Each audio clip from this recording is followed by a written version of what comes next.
واخيرا وبعد غياب عودة الدوري رقم واحد في العالم كله، عودة الايجيبشن ليج.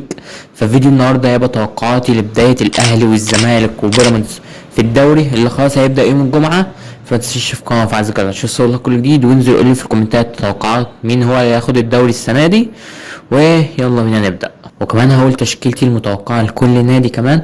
فالبداية هتبقى مع النادي الأهلي اللي أول ماتشاته قدام مودرن سبورت فيوتشر سابقا، يعني مش فريق اللي هو قوي أوي، مع إن مودرن سبورت دعم الموسم ده يعني بصفقات جامدة أوي وهيغيروا شكل الفرقة عن الموسم اللي فات. الموسم اللي فات تقريبا هو كان في مراكز الهبوط، والاهلي دعم بشكل كويس جدا بعد رحيل وسام ابو علي، عودة محمد شريف، وفي خط الدفاع مأمن نفسه بمحمد شكري ناحية الشمال، وياسين مرعي مدافع وبيلعب برجله الشمال.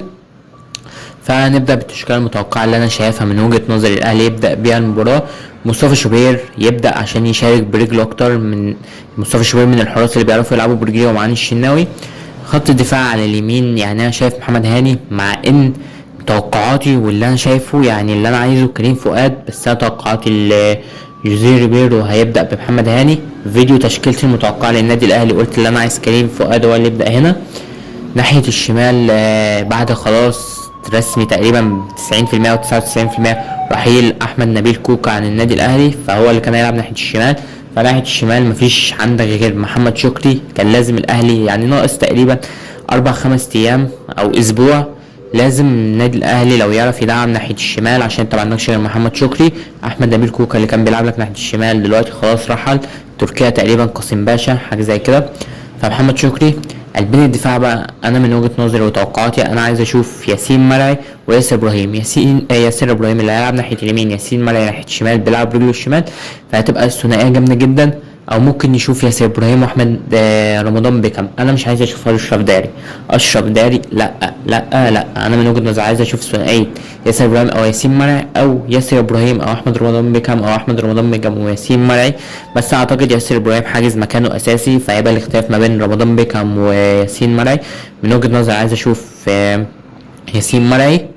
في نص الملعب بقى مكان محجوز في رقم 6 لأليو ديانج وامام عاشور ومحمد علي بن رمضان. اظن نص الملعب من افضل نص الملعب اللي موجود في الدوري السنه دي، وهيبقى من افضل نص الملعب اللي موجود. ما اظنش اللي فيه فرقه هتبقى نص الملعب هتقدر تنافس نص الملعب ده. دبابه في نص الملعب مايسترو امام عاشور، مايسترو محمد علي بن رمضان. امام عاشور لسه واخد جايزه افضل لاعب في الدوري وهداف الدوري وافضل لاعب وسط مهاجم. ناحيه اليمين بقى زيزو، ناحيه الشمال بن شرقي. من وجهة نظري مش عايز اشوف تريزيجيه، قلت الكلام ده برضه في تشكيلتي المتوقعة، لو ما شفتهاش خش اتفرج عليها. بن شرقي من وجهة نظري هو الافيد للنادي الاهلي. اتكلمنا على كل ده في الفيديو مش هتخش بتفصيل قوي. والمهاجم محمد شريف. لازم النادي الاهلي يبدا بدايه قويه في الدوري، يعوض جمهور عن كاس العالم للانديه، ونشوف فكر المدرب اكتر بعد ما خد عن الفرقه وعمل فترات تدريبيه وماتشات وديه وخد على الفرقه اكتر. عايزين نشوف افكار المدرب، شفناه في الماتشات الوديه وشفنا بيعتمد على طاهر بشكل كبير. طاهر كان من نجوم الماتشات الوديه هو وكريم فؤاد. فبرضه انا يعني انا عايز طاهر برضه يبدا في التشكيله الاساسيه. ايه كميه النجوم اللي موجوده في الاهلي؟ طاهر بعد اللي عمله السنه اللي فاتت ده، الموسم اللي فات ما كانش ينفع يقعد دكه، عايزينه يبدا. وطبعا واحد زي زيزو مش هيقعد دكه. مش عارف بقى نعمل ايه. عايزين نشوف اول ماتش اللي تقريبا هيبقى يوم السبت الساعه 8 قدام مودرن سبورت.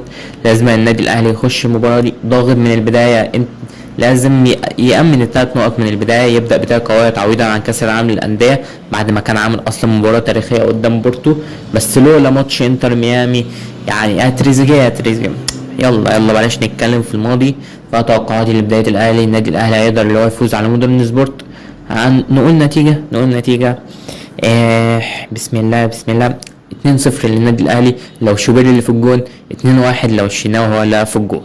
نخش بقى على تاني فرقه نادي الزمالك اللي اول ماتشاته قدام سيراميكا كليوباترا. فريق عنيد، فريق رخم، كان من اقوى الفرق اللي موجوده في الدوري السنه اللي فاتت، فنش تقريبا 5 أو 6 الدوري.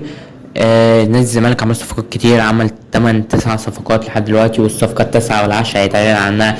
العودي الدباخ فلسطيني، مهاجم جامد قوي، مهاجم حريف من الحين انت هتحب تتفرج عليهم اللي مش موجودين في الدوري المصري كتير. المهاجم الحريف المهاجم اللي بيعرف يعني يمرقص جوه ويشوط، مهاجم جامد قوي، هيبقى اضافه قويه لنادي الزمالك. عمل صفقات كتير. فلو هنعمل تشكيله من توقعاتنا بعد، انا كنت عملت تشكيله المتوقعه اللي من وجهه نظري. فلو هنعمل بقى تشكيله متوقعه برضو على الماتشات الوديه اللي نادي الزمالك لعبها، الماتشات الوديه دي يعني مش مقياس اللي انت تشوف الفريق هيعمل ايه، عشان تشوف تريقه كبيره قوي على ماتش بروسكي اللي خلص 3-1 لبروسكي بروكسي. فشايف تريقة ليفربول بعد الصفقات اللي عملها وصرف اكبر ميزانيه في تاريخ النادي، خسر من الميلان عادي جدا. وكمان الماتشات الوديه بتشوف انت بتبدل فيها كام تبديل، ما بتبداش بالتشكيله الاساسيه. فالماتشات الوديه دي مش مقياس، المقياس واول اختبار حقيقي هيبقى يوم الجمعه الساعه 8 قدام سيراميكا. ففي حراسه المرمى يعني المؤشرات كلها رايحه، بيقولوا محمد صبحي او المهدي سليمان. محمد صبحي اللي لو في خلال الاسبوع ده ما رحلش هو اللي بنسبه كبيره هو اللي هيقف. خط الدفاع ما عندكش غير عمر جابر، لازم في خلال الاسبوع ده الزمالك يحاول باي الطرق يجيب احمد عيد يامن في مركز الباك رايت، او يشوف اي صفقه تانية في مركز الباك اليمين، مش لازم احمد عيد. ناحيه الشمال محجوزه الافضل محترف في جيش الزمالك اخر سنتين بعد بن شرقي وفرجاني ساسي واللعيبه دي، واللي خد افضل باك شمال في الدوري السنه اللي فاتت محمود بنتاج. اتنين في قلب الدفاع بقى ممكن نشوف مفاجأة زي محمد اسماعيل والونش، بس انا شايف ان حسام عبد المجيد حاجز مكانه، ممكن جنبه محمد اسماعيل او الونش او صلاح مصدق. انا من وجهة نظري يعني من وجهة نظري الشخصية عايز صلاح مصدق، بس توقعاتي هتبقى الونش. قولي برضو توقعاتك في الكومنتات. نص الملعب بقى محمد شحاتة اساسي في نص الملعب، لحد دلوقتي مش عارفين عبد الله السعيد هيبدا ولا لا. احمد حمدي، ناصر مان، انت شوف كام لاعب عندك بيلعب في نص الملعب وجامد قوي، ما ينفعش يقعد دكه كمان. وغير الصفقه المغربيه المبشره قوي اللي كله بيشوفه في التمرينات والماتشات الوديه المبشر جدا، واضافه عبد الحميد معالي، فانت هتبقى عايزه يبدا كمان المباراه. فانا من وجهه نظري انا عايز اشوف عبد الله السعيد في نص الملعب، ومعاه سيف فاروق جعفر لو عمل البدني بتاعه يبقى كويس هيبدا في التشكيله الاساسيه عادي. احمد حمدي اللي بيقولوا هيبقى مفاجاه الموسم، فخلينا نقول عبد الحميد معالي واحمد حمدي. دي توقعاتي التشكيله اللي هيبدا بيها الزمالك يوم الجمعه. وعلى اليمين يعني عدي الدباغ بيلعب على فكره مركز جناح يمين على فكره غير المهاجم الصريح، فممكن الزمالك يلعبه جناح. والناحية التانية محجوزة لشيكو بنزا او كريم اديمي، ايا يكن مين هيلعب فيهم. كريم اديمي ايه، كريم جهياد، احنا دخلنا على طول كده ليه، دخلنا على بورسا دورتموند ايه، اصحى. والمهاجم لو لعب بعدي الدباغ ناحية اليمين اتوقع هيلعب بعمرو ناصر اللي خد جايزة احسن هدف في الدوري، احسن هدف في مصر. فعمرو ناصر او ناصر منسي اللي عامل فورمه كويسه جدا، بتشوف في التمرينات خس وعامل فورمه كويسه. فبرضو حيره كبيره قوي ناحيه اليمين، انت ما جبتش حد اللي هو جناح يمين صريح، فانت لو ما عندكش جناح يمين غير ايشو فما اعتقدش هتبدا بايشو، مع انه بيقول المدرب مقتنع بيه. فانا مش عارف، فلحد دلوقتي يعني القايمه اللي موجوده وعدي الدباغ بيلعب ناحية يمين، فهنحطه ناحية اليمين لحد ما نشوف هيعملوا ايه. كده كده يوم الخميس هننزل بالتشكيلة متوقعة قبل المباراة. وعمرو ناصر او ناصر منسي مهاجم. لازم الزمالك يخش يعني يرد على كل الانتقادات اللي جات له في الماتشات اللي قدامها، لازم يخش ويبدا بقى. لازم من اول 3 او 4 ماتشات، اول 3 4 ماتشات من الزمالك في المتناول، قبل ماتش الاهلي في الجوله التاسعه وماتش مصر اعلى اعتقد في الجوله السادسه مش فاكر قوي. فلازم الزمالك اول 5 ماتشات ياخد ال 15 نقطه، اول 5 ماتشات في المتناول تقدر لو ما تكسبه تاخد ال 15 نقطه. فلازم الزمالك يخش بدايه قويه جدا، ونشوف بقى افكار المدرب الجديد فييرا، نشوف بقى يعمل ايه. احنا ما شفناش الماتشات الوديه، احنا كان رد فعل على النتيجه بس، خلاص كسبانين خلاص، هو دخل فينا اجوان ازاي يخش فينا اجوان. فاحنا عايزين نشوف بقى الاداء، عايزين نشوف طريقه اللعب هيعملوا ايه. فان شاء الله الزمالك يكسب، نقول نتيجه 3-1 للزمالك ان شاء الله. فالزمالك ان شاء الله يكسب الماتش ده، ونشوف بقى الاداء.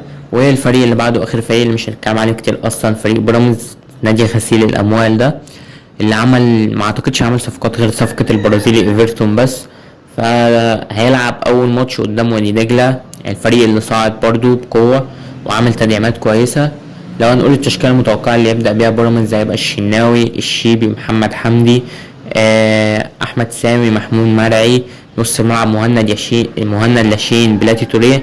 بيراميدز حرفيا عندهم افضل نص ملعب دفاعي موجود في مصر، ومن افضل نص الملعب الدفاعي اللي موجود في افريقيا كلها، مهند لاشين وبلاتي توريه. الثنائيه دي جامده قوي.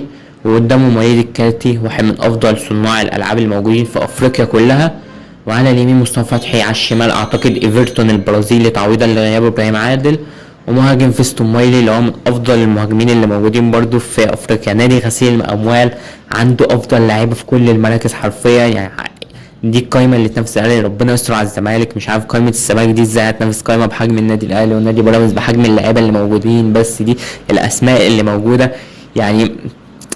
احمد شريف مهاجم فاركو السابق اللي هو مهاجم الزمالك حاليا ينافس ايفرتون، ينافس فيستون مايلي. بس عادي مش مهم اسماء. الزمالك بفييرا بقايمه فيها شباب، كسبنا الدوري وكسبنا الكاس عادي جدا مش فارقه.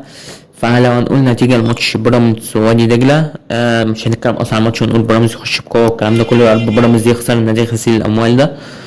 فنقول مثلا ان شاء الله بيراميدز يخسر 1-0، 2-1 لبيراميدز. فقول لي برضو توقعاتك للتلات ماتشات دول في الكومنتات، ولو عندك اختلاف في التشكيلات الاساسيه للتلات فرق قولها لي برضو في الكومنتات. مستني رايك في الفيديو ده في الكومنتات ونتائج الماتشات. متنساش في قناه كل جديد وبس كده.